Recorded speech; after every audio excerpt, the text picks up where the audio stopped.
Nagtatrabaho sa iba't ibang panig ng mundo, babangon sa makabayang serbisyo publiko. Para sa isang makabayang serbisyo publiko para sa overseas Filipino workers. Babangon sa makabayang serbisyo publiko. Kasama si Ray Sampang dito sa Radyo Pilipinas World Service. Magandang araw sa ating mga tagapakinig at taga-subaybay dito sa ating himpilang Radyo Pilipinas World Service. Narito na naman tayo para sa isa na namang edisyon ng programang Babangon sa Makabayang Serbisyo Publiko kung saan atin pong iniugnay ang ating Philippine Foreign Service Post, mapa-embahada man o konsulado sa ating Filipino diaspora around the world, mapa-overseas Filipino worker man, o isang non-resident Filipino o NRF. Kasalukuyan po tayo nga nasusubaybayan live sa ating Facebook page na Radyo Pilipinas World Service. Pakisearch na lamang po sa inyong search bar sa inyong Facebook ang pangalan ng ating himpilan at hanapin nyo na lamang po ang logo na nasa aking likuran upang madali nyo pong ma-distinguish kung ano yung ating official Facebook page. Samantala, meron din tayong mga re-uploads and replays sa ating official YouTube channel na Radyo Pilipinas World Service. Pagkatapos ng live sa ating Facebook, ay agad po naming i-upload ang episode na ito ng Babangon sa Makabayang Serbisyo Publiko upang inyo pong mabalikan kasi alam naman po natin ang sistema ng Meta ngayon, no, na after 1 month ay nawawala na lang, no, yung mga live stream sa ating Facebook page. Bali sa lahat naman ng Facebook pages and accounts, no, pag may live stream after 1 month ay nawawala. Kaya minarapat din namin na maglagay ng re-uploads sa ating YouTube channel para madali nyo pong mabalikan yung ating mga episode. Samantala, bukod sa ating social media platforms ay meron din po tayong tinatawag na Evox PBS Receiver app. So paano po ito ma-access? Unang-una, mag-download at mag-install sa pamamagitan po ng ating Google Play Store para sa mga Android phone users at sa Apple App Store naman po para po sa mga gumagamit naman po ng mga iPhone.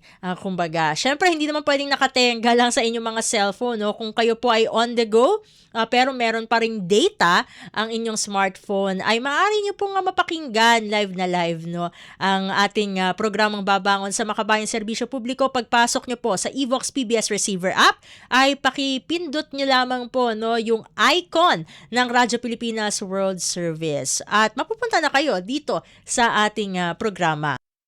Samantala, bukod sa mga social media platform at yung ating audio live streaming platform, ay meron din po tayong tinatawag na shortwave radio na naging posible po yan dahil sa pagtutulungan ng ating mother agency na Presidential Broadcast Service at ng United States Agency for Global Media o USAGM na kilala rin po natin bilang Voice of America. Ang Babangon sa Makabayang Serbisyo Publiko po ay nagkakaroon po ng replays via shortwave radio sa every Sunday ng madaling araw po within 1:30 a.m. to 4:30 a.m. that's Philippine Standard Time sa mga sumusunod na shortwave frequencies. Unang-una po dyan, 9.920 MHz, 12.120 MHz at 15.190 MHz. At meron din tayong mga replays, no, ng BMSP, ng Babangon sa Makabayang Serbisyo Publiko, every Thursday din po ng madaling araw within the same time frame, 1:30 a.m. to 4:30 a.m. Philippine Standard Time, no. Medyo nakaligtaan kong magpakilala, no, para sa araw nito, sa ngalan po, no, ng ating kasamang si Ray Sampang. Ako po ang inyong lingkod, Steph Vicente. At syempre ako po ang inyong makakasama, no, sa ating mga diskusyon patungkol sa mga services po ng ating Philippine Foreign Service Post and of course ang kalagayan din po ng ating mga kababayan, ng ating Filipino community all around the world. At sa edisyong ito ng Babangon sa Makabayang Serbisyo Publiko ay babalik tayo sa Espanya. Bakit ba tayo babalik sa Espanya? Kasi last week ay pinagdiwang po natin ang tinatawag po na Philippine-Spanish Friendship Day. Kung hindi po ako nagkakamali ay natatapat po yan every June 30.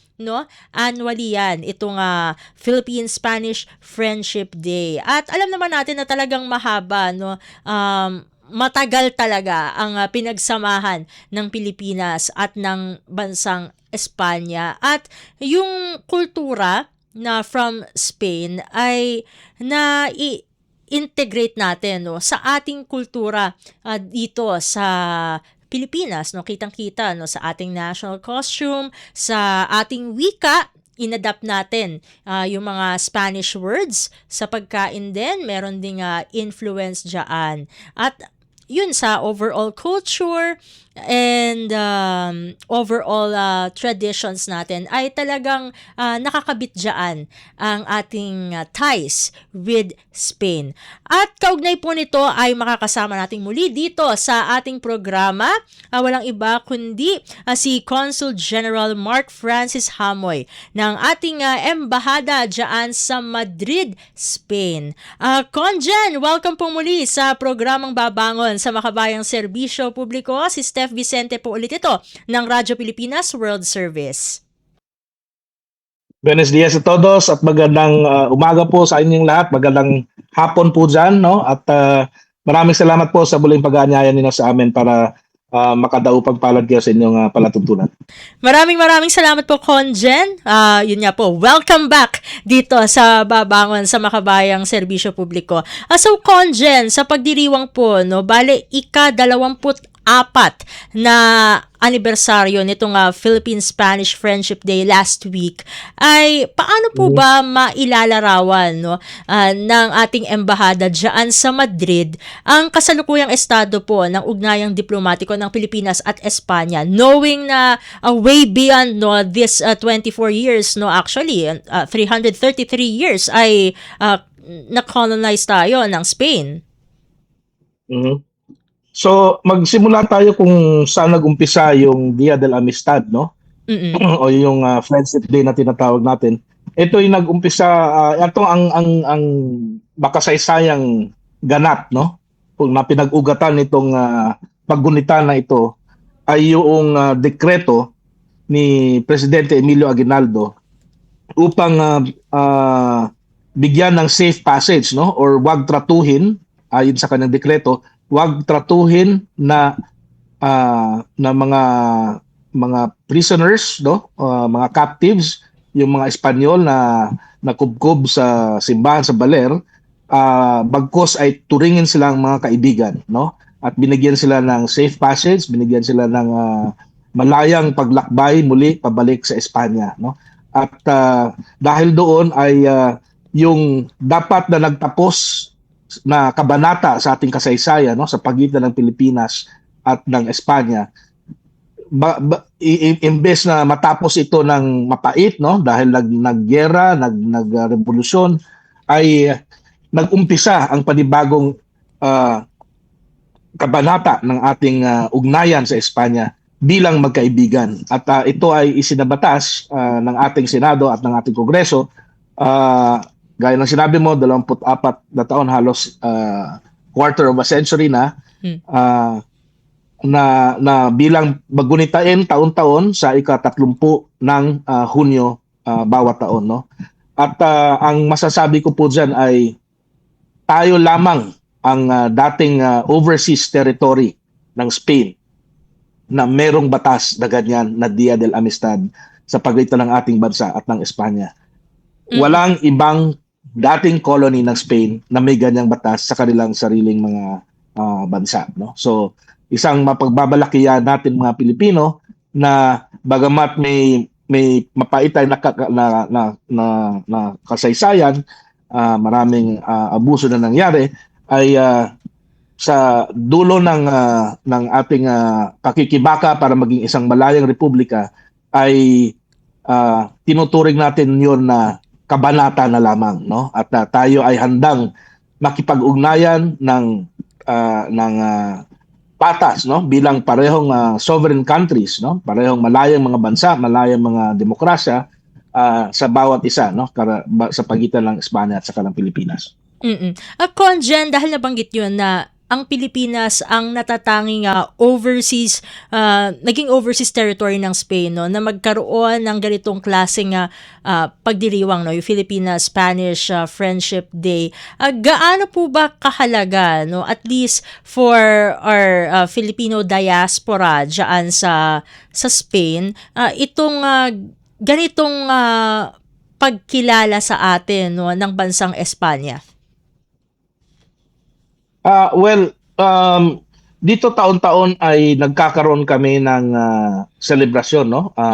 Bilang paggunita at pagdaos, no, ng makasaysayang yugto na ito sa ating dalawang bansa. And nitong taon na to ay inanyayahan muli tayo ng Asociación Cultural de Galeon de Manila, no, isang cultural foundation dito sa Espanya. Ang mga kasapi po nito ay magkahalong mga Espanyol at mga Pilipino, at doon sa kanilang taunang hapunan, no, formal dinner in celebration of Dia de la Amistad. And we were given an opportunity to speak there, no, and we spoke about the strength of our bilateral relations with Spain, and how the next few years would be quite exciting in the sense that our embassy and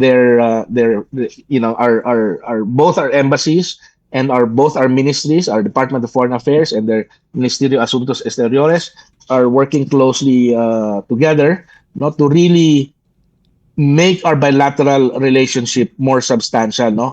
Kasi sa nakaraan, ang ating ugnayan sa Espanya ay halos nakatuon lamang sa mga kooperasyon na pangkultura, no? Sa pag-aaral ng wika, pagpapalitan ng mga akademiko, at halos doon lang umiikot, no? Kasi yun nga ang pinaka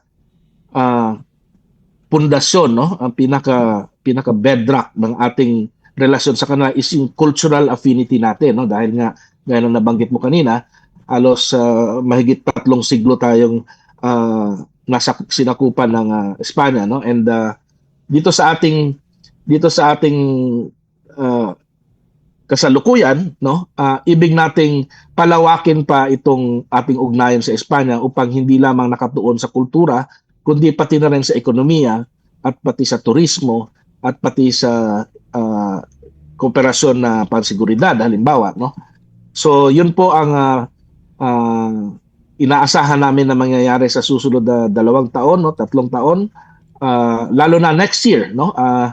Babanggit ko lang bago tayo maubusan ng panahon ay gugunitain po natin ang ika-80 anibersaryo ng ating ugnayang diplomatiko sa Espanya. So tinatawag po natin yan na milestone anniversary.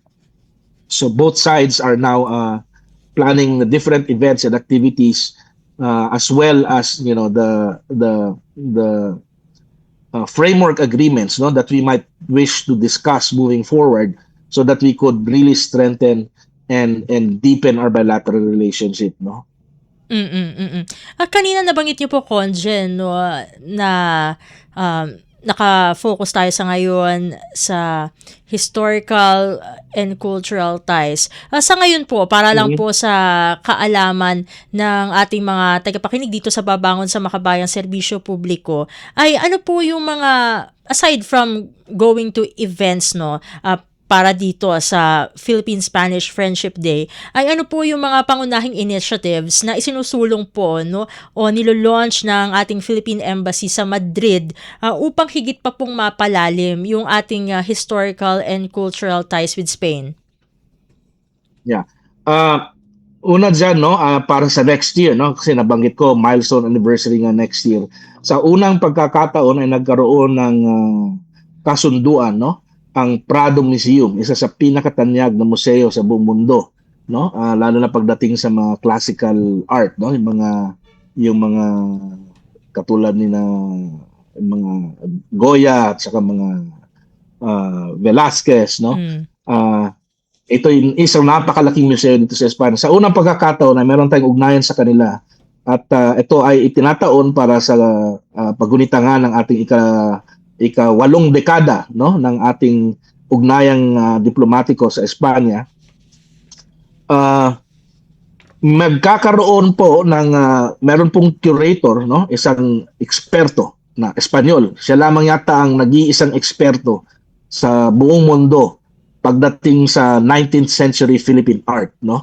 At hinahalughog niya po ang lahat ng mga kolektor dito sa Espanya, yung kanilang mga bodega or kanilang mga storeroom sa basement ng Prado, mga kolektor diyan sa Pilipinas, no? Nakikipag-usap siya para ma-curate ang isang exhibition kung saan ang i-feature nila, no, sa Prado mismo itong mga tinatawag natin na 19th century Philippine masters, no. Ito yung mga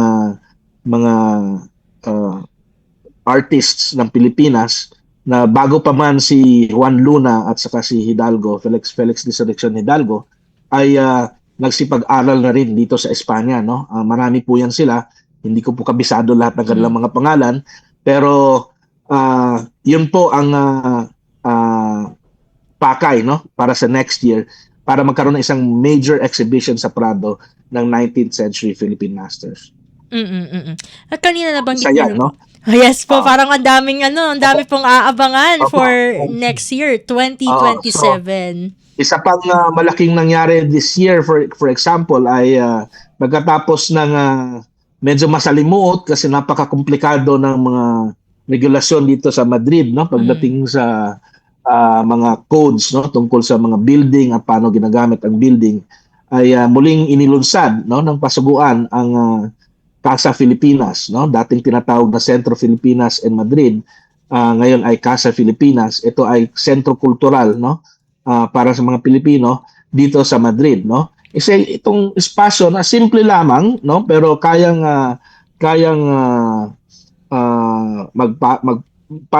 magkaroon ng event na hanggang 120, 140 na tao, no.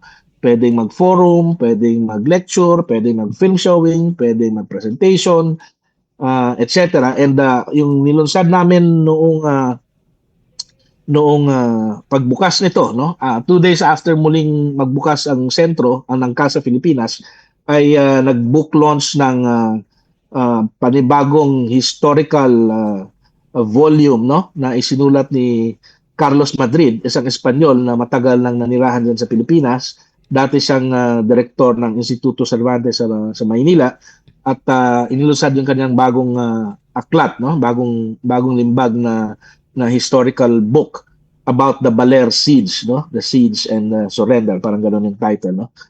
Espanyol ito, at so halo-halo yung bisita natin doon, at yun ang ibig naming mangyari doon sa Casa Filipinas, no.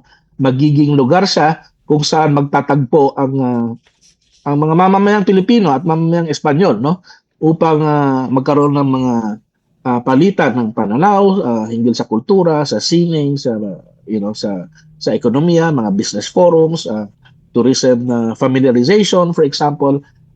So ito magiging mahalagang bahagi, no, ng programa ng pasuguan ng Pilipinas dito sa Madrid. Sa konteksto po, no, ng yun nga po, makasaysayan na ugnayan ng Pilipinas at Espanya, paano po ba tinitiyak, no, ng ating pasuguan dyan sa Madrid na naipapasa ito, no, bukod dun sa mayroon tayong Casa Filipinas, ay naipapasa itong cultural and historical ties na ito sa bagong henerasyon ng mga Pilipino at Espanyol? Well, sa bagong henerasyon ng Pilipino, lalo na sa mga Pilipino dito sa Espanya, no, marami ang nahihirapang matutong magsalita ng wikang Pilipino. Kasi sa bahay, ang pangunahin nilang salita typically ay yung wika ng kanilang probinsya, at marami po ditong mga taga Ilocos, taga Pangasinan, no. So ang karaniwan po ay Ilocano ang first language nila, and then when they enter school here in Spain, they learn Spanish, no. So typically bilingual sila or trilingual, native provincial language plus Spanish plus English, no? So I think mahalaga para sa atin, no, bilang isang bansa na siguro pondohan natin ang ating Komisyon sa Wikang Pilipino para magkaroon tayo ng standard uh, textbook or methodology, no? Kung paano ituturo ang wikang Filipino uh, uh, as a second language, for example. Kaya ko ito minumungkahi ay dahil mapapansin natin na yung mga matatandang wika katulad ng Pranses at Espanyol at Aleman, no, at maging ang English, ay meron sila dito sa Europa na very uniform standards, no? A1, A2, B1, B2, C1, C2. And those levels of proficiency are practically standardized, no? Kung kumuha ka at na-certify ka na A1, lahat kayo na A1, halos pareho ang level ninyo kung gaano kayo katatas dun sa wika na yon, no? Wala tayong ganun sa wikang Filipino. In fact, napaka ad hoc, no? Napaka kanya-kanya, no? Kung bahala kayo kung paano kayo matuto, sometimes just plain informal language learning, no? One-on-one, without any standards or rules on grammar, on spelling, for example, no? Halimbawa, ano ba talaga dapat ang spelling ng pwede? P-U-E-D-E, P-U-W-E-D-E, P-W-E-D-E, no? So, yung mga gano'n, no? So, kailangan po mas standardize yun para mas madaling ituro sa ating mga kabataan, lalo na sa mga kabataang nasa diaspora na minsan maaawa ka kasi gustong-gusto nilang maging bahagi ng Pilipinas, nagdo-dual citizenship sila, no? Umuwi sila halos every other year or yung iba every year, no? At gustong-gusto nila doon sa Pilipinas. Yung iba gustong maglaro para sa ating mga koponan, no? Sa football halimbawa. Pero hindi sila marunong ng wika natin. Ang wika ang ating ang susi para maintindihan mo ang isang kultura. Hindi mo maintindihan ang pagkain ng isang kultura kung hindi mo alam yung wika nito kasi paano ipapaliwanag sa iyo yung mga iba't ibang sangkap at paraan ng pagluto. Hindi mo maintindihan ang humor, no, ng isang kultura kung hindi mo alam yung wika. Hindi mo maintindihan ang musika ng isang kultura kung hindi mo alam ang wika, no? And so on and so forth, no? In fact, napaka neglected na aspeto nito ng ating national development, no, na hanggang ngayon nalilito pa rin yung ating mga ordinaryong kababayan at tawag pa rin natin sa ating pambansang wika ay Tagalog. Hindi ho yan ang tamang turing sa ating pambansang wika. Ang pambansang wika po natin, kung titingnan niyo po ang batas, ay Filipino. Hindi po Tagalog. Tagalog po ang pinagbasihan nung unang panahon, nung unang magdesisyon si Pangulong Quezon na dapat magkaroon ng pambansang wika ang Pilipinas. So, ayun po, no? Anyway, nakasanayan na yan. So, siguro, ewan ko kung mababago pa natin yan. But para sa akin, naglalarawan ito ng kakulangan, no, ng pag-unawa mismo natin, mga Pilipino, tungkol doon sa ating pambansang wika, no? Kanina, Conjen, of course, aside from historical and cultural ties with Spain, ay nabanggit nyo kanina, no, yung ating mga economic ties na we hope na mas lalo pa nga mapalawig, especially that sa 2027 ay isa-celebrate, no, yung 80th year of formal diplomatic relations between the Philippines and Spain. So sa larangan naman po, no, ng kalakalan at ng pamumuhunan ng investments, ano-ano po ba yung mga opportunities na patuloy pong binubuksan parehas, no, ng Philippines at ng Spain upang mas lalo pa pong mapalalim ang ugnayan ng dalawang bansa?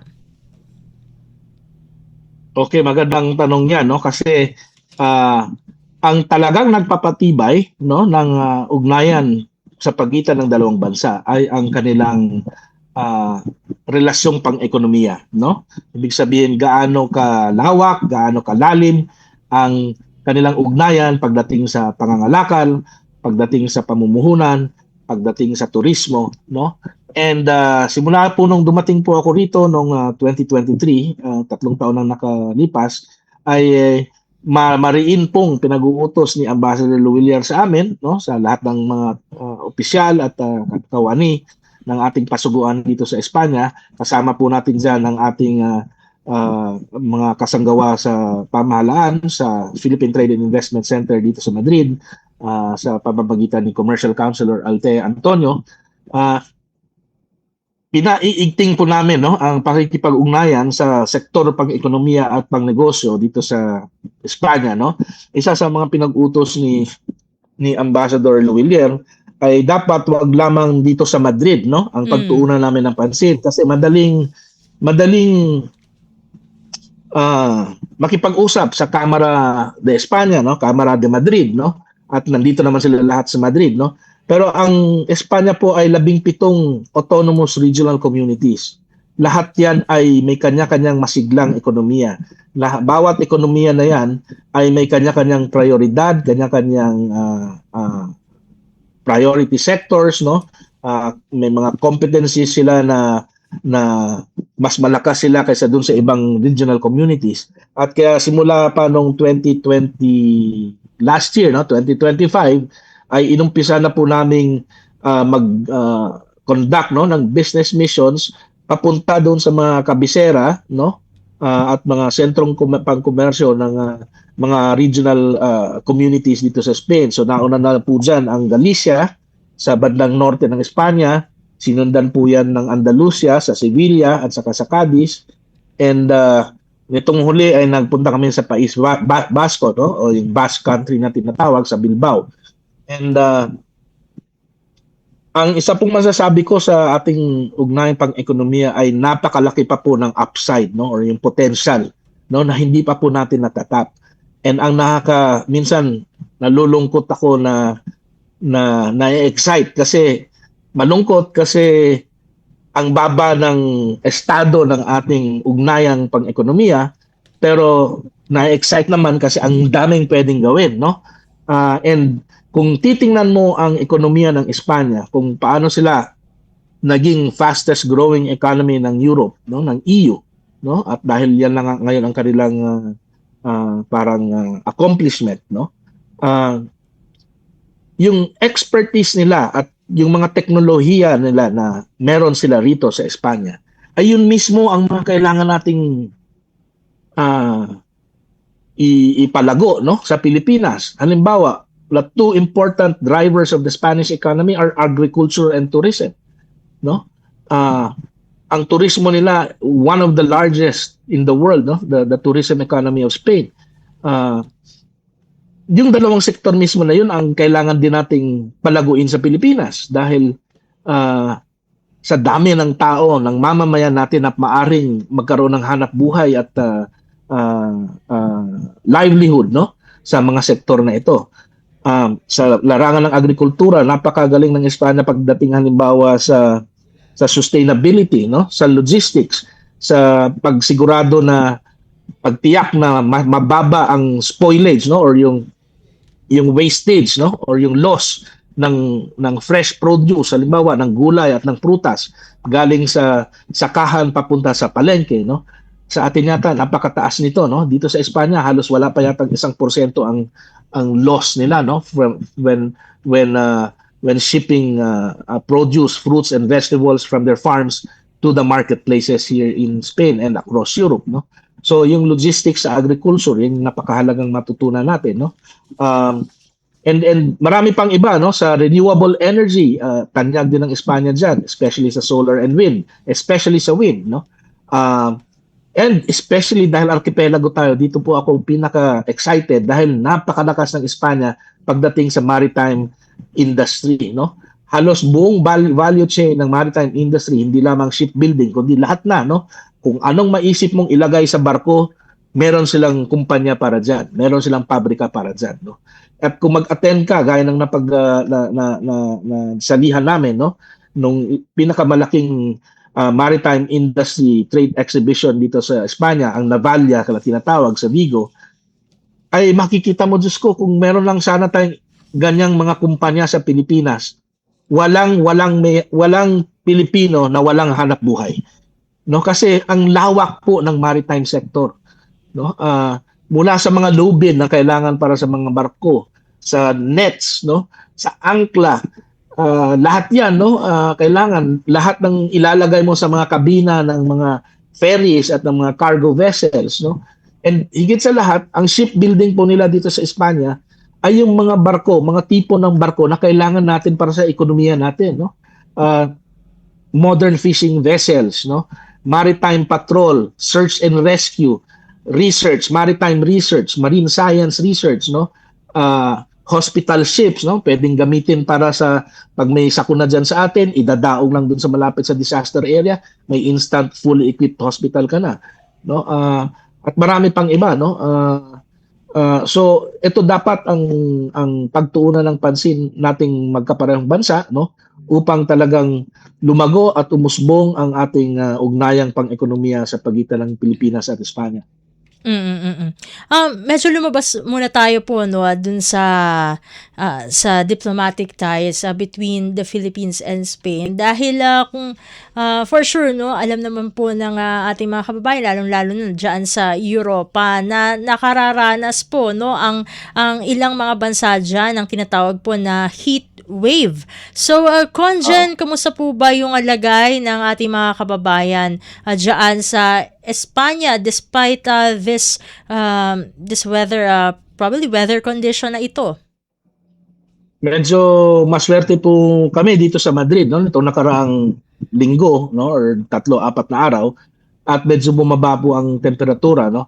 Pag bumaba, ibig ko sabihin ay ang umpisa sa umaga ay medyo mababa, no? Minsan kahapon yata nung isang araw ay below 30 degrees yung umaga, no? 28, 29 degrees, no? And mahangin. So very very pleasant, no? Ang problema po ay habang tumatakbo yung araw ay umaakyat yung temperatura, and yun ho yung pag hindi ho kayo sanay ay medyo mahirap pong mag-adjust kasi sa loob ng isang araw parang umaabot ng 8 to 10 to 12 degrees ang temperature swing. So, halimbawa, mula 28 degrees in the morning to 36, 37, 38, 39 in the afternoon, no? At dry heat po ito, parang medyo urno, no? Na parang mararamdaman mo kung nararamdaman ng pandesal habang niluluto ang pandesal. Pero ganun pa man, gaya ng sinabi ko ay for the most part, no, the mornings are pleasant, so hindi masyadong ganun ka bagamat may ibang mga bahagi ng Espanya na medyo mas mainit at mas tuyo, kaya nagkakaroon ng brush fire gaya ng nangyari sa ilang lugar sa Valencia halimbawa, no, sa regional community ng Valencia. Dito naman meron naman kaming group chat, no, ng mga contingency wardens natin sa iba't ibang lugar dito sa Espanya, and nag-post po kami doon. Wala naman pong nagsabi na may naapektuhan mga Pilipino or may nasalanta ng mga Pilipino gawa nitong heat wave or itong mga brush fire na nangyayari. In this regard po, Conjen, ay naglalabas pa rin po ba ng advisory ang ating embahada since syempre may iba-iba nga po ang sitwasyon, no, dito sa 17 na regional communities diyan sa Spain, at nabanggit nyo nga meron pang iba na nakararanas nitong grass fire. So meron pa rin po ba na kahit paano ini-issue na advisories para at least makapag-ingat po, no, kahit paano yung ating mga kababayan all around Spain? Yeah. Well, bagamat naunawaan ko, no, naunawaan po namin na mainam pong bigyan ng notisya, no, o bigyan ng babala, no, ang ating mga kababayan. Hindi po din namin tinitimbang po naming maigi na hindi naman tayo maging alarmist, no.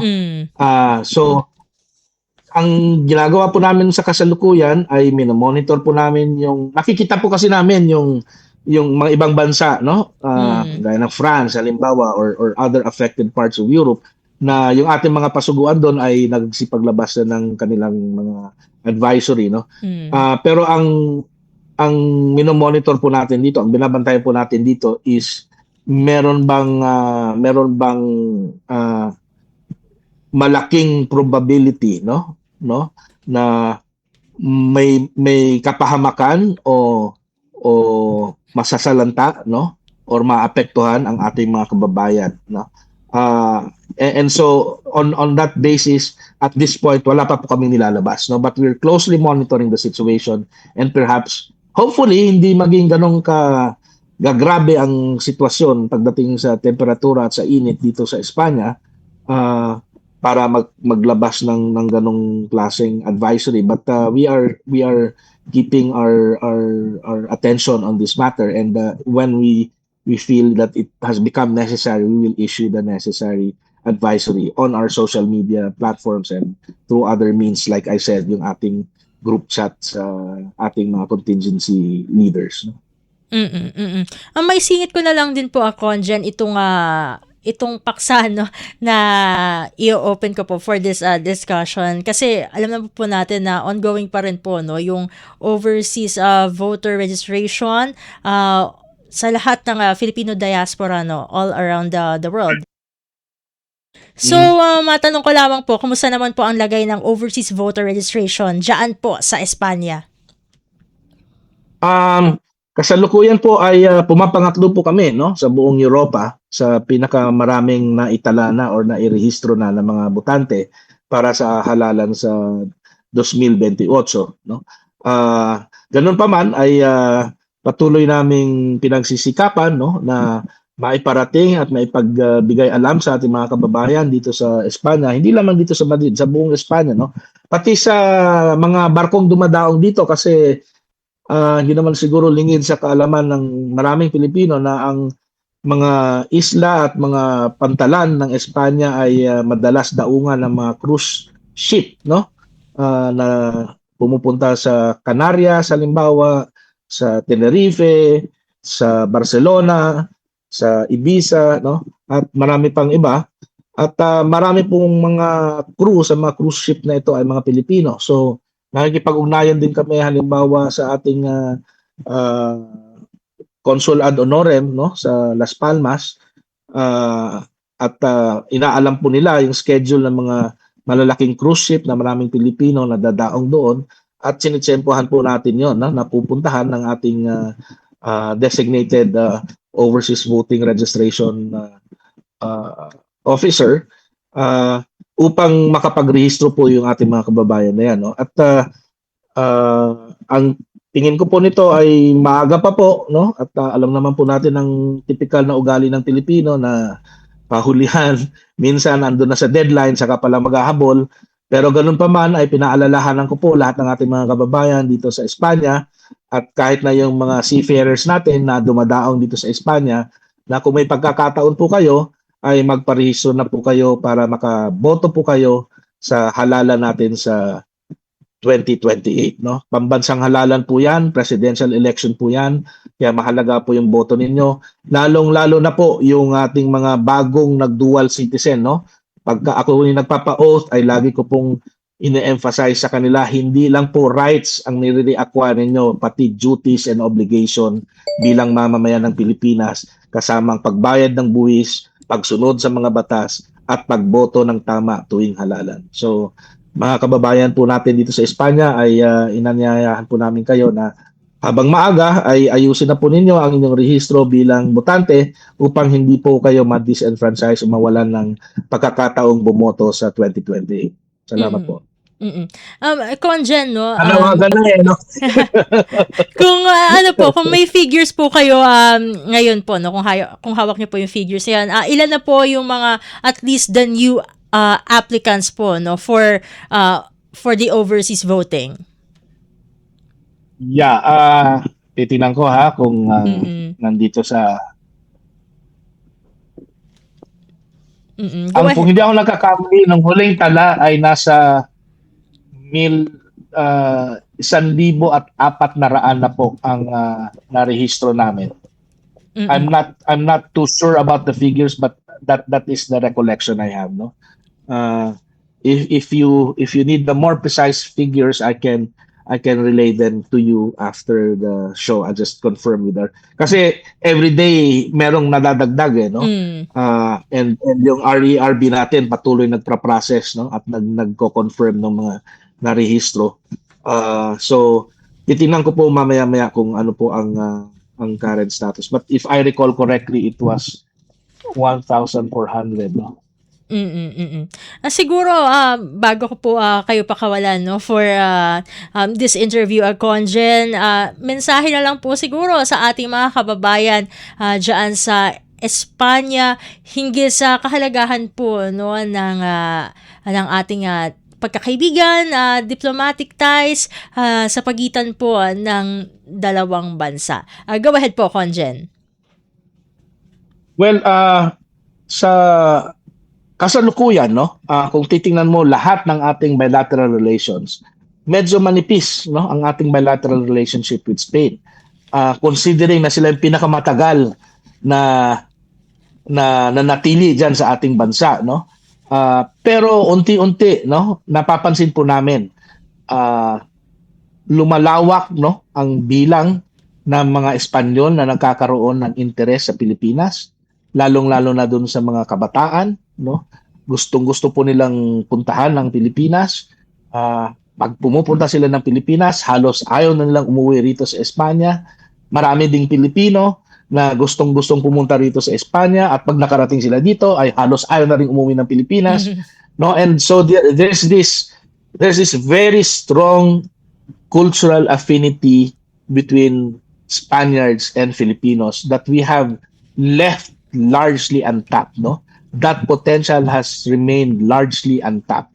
And that's why, as I had explained earlier, we are really working hard, no, to expand, no, the aspects of our bilateral relationship with Spain ahead of our 80th anniversary of our diplomatic relations. By the way, hindi lang pala yun ang gugunitain next year, no?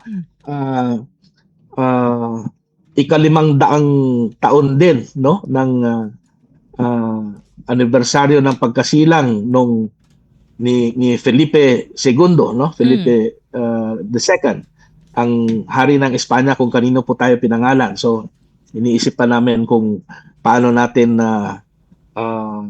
tayo makikisali, no, doon sa paggugunita ng mga gaganap sa Valladolid, no? Sa Valladolid po kasi pinanganak si King Felipe II, no? And so, like I said, no, we have a lot of potential in our bilateral relationship with Spain, and I think increasing people-to-people exchange, no, increasing the points of cooperation as far as our economic partnership with Spain is concerned. Halimbawa, malapit na pong mabuo yung ating free trade agreement with EU. Hari naway pag napirmahan yon, pag nalagdaan yon, at pagka ito ay ganap ng pinapatupad, ay kasamang magkaroon ng benepisyo ang parehong ekonomiya ng Pilipinas at ng Espanya, no? So yun po, no, marami pong iba pang sektor ng kooperasyon. Halimbawa, kamakailan lamang ay si Chairman Dr. Trota, no, ng National Historical Commission of the Philippines ay nagsabi na tayong mga Pilipino ay kailangang matuto muli, no, mag-Espanyol. Sinasabi ko nga sa mga kababayan natin dito, isipin nyo kung hindi nawala yung pagkamatatas natin sa Espanyol. Kasi yung mga lolo't lola natin, ewan ko kung gaano ka katanda o kabata, Ma'am Steph, no? Pero ako, yung mga lolo't lola ko, sila lahat marunong pa mag-Espanyol eh. Ibig sabihin, 2 generations ago, may mga Pilipinong fluent in Spanish, no? Na nakakapanghinayang ngayon kasi ibig sabihin, yung modernong Pilipino, wala nang marunong magbasa ng Noli and Fili sa original na Spanish. Di ba? Wala nang marunong magbasa ng Proclamation of Independence in the original Spanish. Ibig sabihin, all our foundational revolutionary documents were all written in Spanish. Yung mga panulat ni Apolinario Mabini, mga dekreto ni Emilio Aguinaldo, lahat yun ay nakasulat sa Espanyol, no? And then here we are, a nation of 117 million with very, very few being able to read and understand and speak Spanish. No? Isipin mo, if we did not lose that fluency, we would be fluent in English and Spanish, two of the largest, most spoken languages in the world. Palagay ko, wala siguro tayong OFW sa Middle East.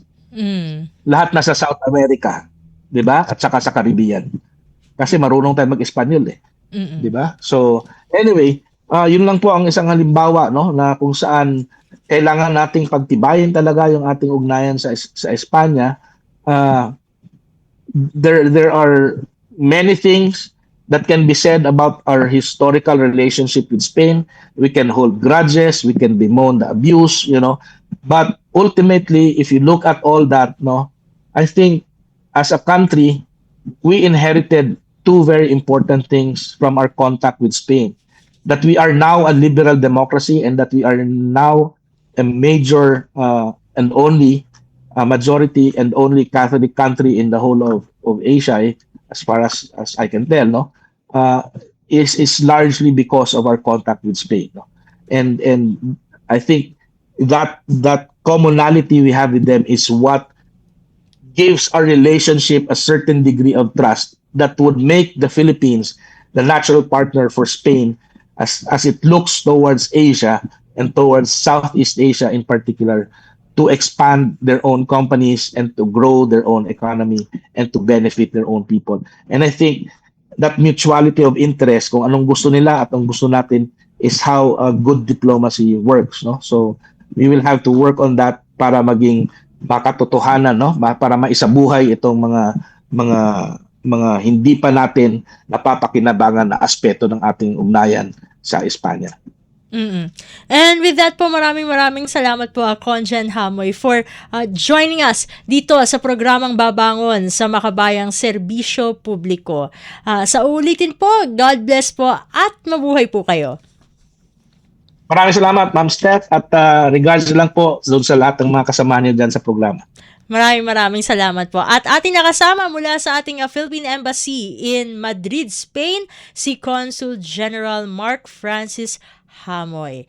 At sa pagtatapos ng ating edisyon ngayon, no, ng Babangon sa Makabayang Serbisyo Publiko, ay pasasalamatan natin syempre ang ating mga kasama sa studio, sa Master Control. Nandyan sina Sir Milo Jonella at Ma'am Susan Aison. Sa Warcast at sa audio streaming, nandyan din ang ating mga kasama, sina John Paul Lumuntad at si Hero Lucero. At nandyan din ang ating co-producer na si Drizel Nanyong. Sa ngalan po ng ating kasamang si Ray Sampang, ako pong muli ang inyong lingkod, Steph Vicente. Isang mapagpalang araw po sa ating lahat. Babangon sa Makabayang Serbisyo Publiko. Ugnayan ng Radyo Pilipinas World Service sa iba't ibang embahada ng Pilipinas upang maghatid ng impormasyon at kaalaman sa mga kalagayan ng ating mga kapwa Pinoy na naninirahan at nagtatrabaho sa iba't ibang panig ng mundo. Babangon sa Makabayang Serbisyo Publiko. Para sa isang Makabayang Serbisyo Publiko para sa overseas Filipino workers. Babangon sa Makabayang Serbisyo Publiko. Kasama si Ray Sampang dito sa Radyo Pilipinas World Service.